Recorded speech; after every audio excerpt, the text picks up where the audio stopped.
तो देखो, आपको question number 3.16 chapter number 3 electrochemistry 4 mark के लिए इंपॉर्टेंट सम दिया है। 3 electrolytic cell A, B and C are connecting solution ZnSO4, AgNO3 and CuSO4 respectively are connected in series। तो देखो, 3 हमने यहाँ पे सेल बनाए, ये 1, ये 2 एंड ये 3rd। पहले जो सेल है इसको हमने ए नेम दिया, ये बी और ये सी। तीनों तीन में जो इलेक्ट्रोलाइट फिलअप किया है, पहले में डाला है ZnSO4, सेकेंड में डाला है AgNO3 और थर्ड में डाला है CuSO4। और यहाँ पे जो इलेक्ट्रोड्स है वो ये सॉल्यूशन में डिप किए हैं, एनोड और कैथोड। लेफ्ट हैंड साइड आपका एनोड होगा, राइट हैंड साइड आपका कैथोड होगा। सभी सेल की बात कर रहा हूँ। और इसको मैंने जोड़ दिया है सीरीज में, तो ये मैंने लगा दिया इन दिस सीरीज कनेक्शन ऐसे। और यहाँ पे ये बैटरी और ये कनेक्शन कंप्लीट किया, इनका वायर इनके साथ और ये कैथोड का वायर ये एनोड के साथ। अभी क्वेश्चन आगे पढ़े, क्या बोलते हैं? तो द स्टेडी करंट 1.5 एम्पियर। तो देखो, ये सर्किट में हम आई 1.5 एम्पियर गिवन है, तो गिवन डेटा भी यहाँ पे नोट डाउन कर लेते हैं। Value of I equals to 1.5 ampere.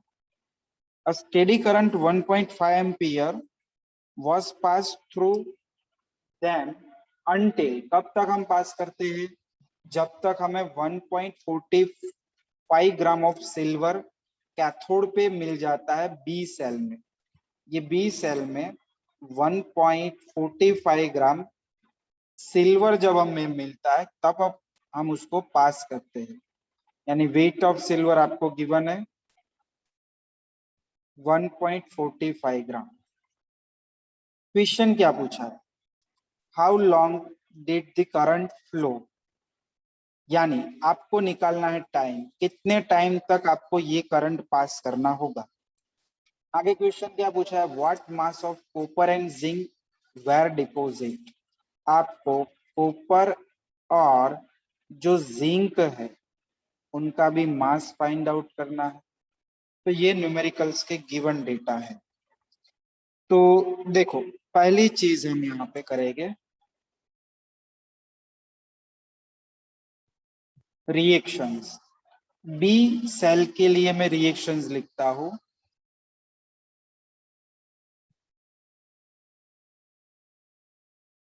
तो देखो, बी सेल में रिएक्शन क्या होगा? तो Ag प्लस आयंस होते हैं बी सेल में। Ag प्लस इलेक्ट्रॉन गेन करके बना रहे हैं Ag, तो इनको हम कह सकते 1 mole Ag gives to by the 1 faraday. 1 mole Ag आपको 1 फैराडे से मिलता है।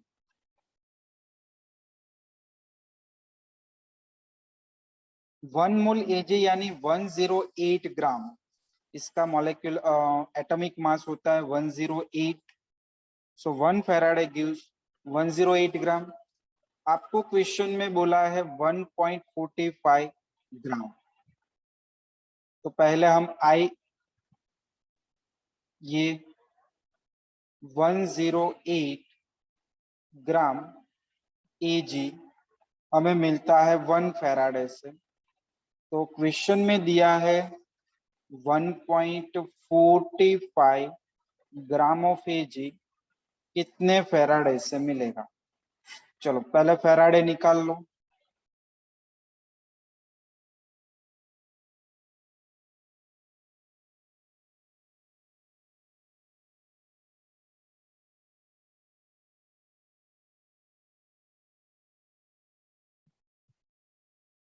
तो यहाँ पे निकल के आ जाएगा 0.0134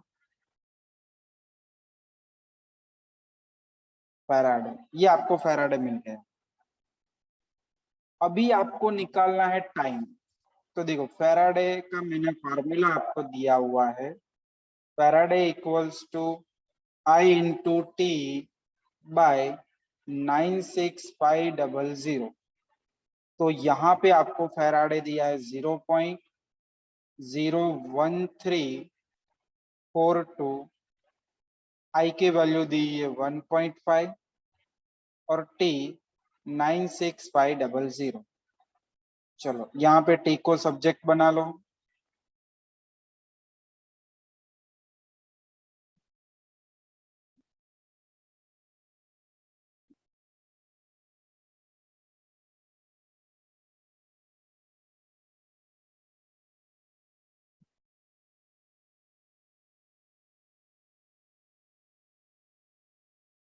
यानी आपको मिलेगा 863.73 सेकेंड, ये हो गया टाइम, इतना टाइम लगेगा। ये हुआ आंसर नंबर 1। फिर देखो आगे आपको पूछा है कॉपर एंड जिंक का कितना मास डिपॉजिट होगा। तो ये सीरीज कनेक्शन है, तो जितना फैराडे बीकर बी में से पास होगा उतने ही फैराडे बीकर ए में से भी पास होगा और सी में से भी पास होगा।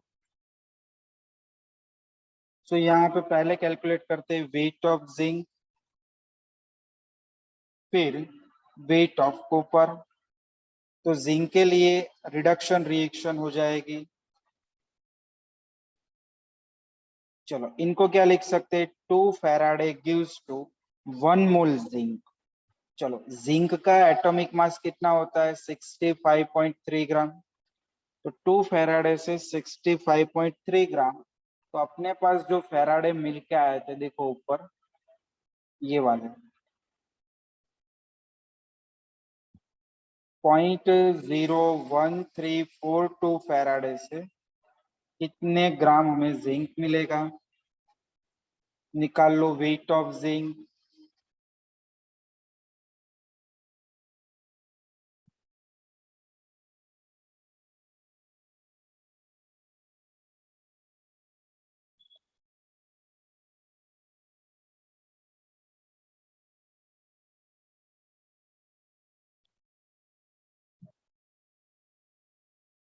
तो आंसर मिलेगा 0.438 ग्राम। ये आपको मिल गया वेट ऑफ जिंक। चलो same calculation weight of copper.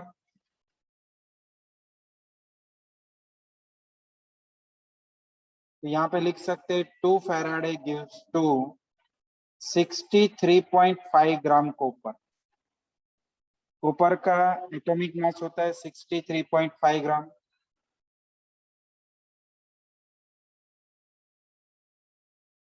चलो ये मिल जाएगा weight of copper 0.426। Okay 0.426 gram. तो लिख लो इनको